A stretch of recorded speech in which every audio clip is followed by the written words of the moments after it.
Alors, les lois de Kirchhoff. Les lois de Kirchhoff, elles sont valables uniquement dans le cadre de la RQS, c'est-à-dire à l'approximation des régimes quasi-stationnaires.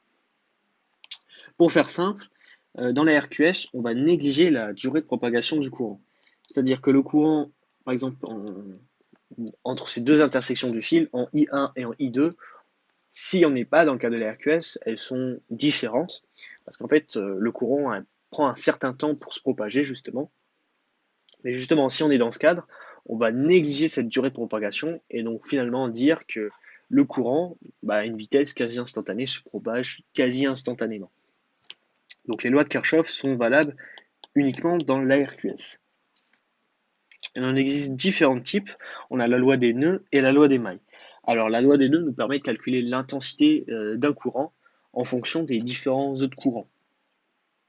Il nous dit tout simplement que la somme des intensités d'un courant sera égale à 0. Alors il y a quelques notations à dire.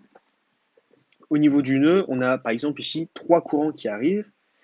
Si le courant va vers le nœud, on va dire que ce sera positif, et si le courant sort du nœud, on va dire que ça va être négatif. Donc finalement, on peut écrire ça comme I1 plus I2 moins I3 parce qu'il sort du nœud, plus I4 égale à 0.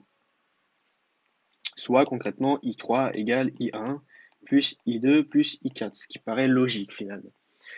Ensuite, on a la loi des mailles. La loi des mailles nous permet de calculer l'intention en fonction des différents dipôles. Donc, pour faire la loi des mailles, on va devoir choisir une certaine orientation. Alors, une orientation, ça veut dire, alors ça peut être soit un sens horaire, soit un sens trigonométrique. On prend ce qu'on veut parce que de toute façon, le résultat sera le même. Donc, on établit un sens. Donc, par exemple, on va prendre le sens trigonométrique. Alors, j'ai pas nommé les différentes, donc on va faire I1, I2, U3, pardon, et U4. Donc là, finalement, donc là, je dis par exemple le sens, on va faire ça comme ça, comme ça, comme ça et comme ça.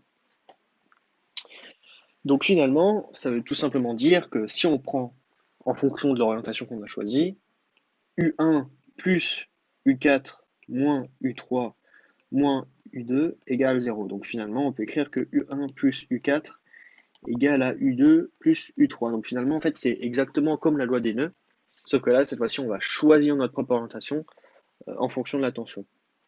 Et bien évidemment, si on aurait fait dans l'autre sens, on aurait eu exactement le même résultat, sauf qu'on aurait eu les moins devant ici et les plus ici. Mais finalement, si on met tout du même côté, on obtient le même résultat. Et donc ça, c'était la loi des mailles, valable uniquement dans le cadre de la RQS. Voilà, la vidéo est finie.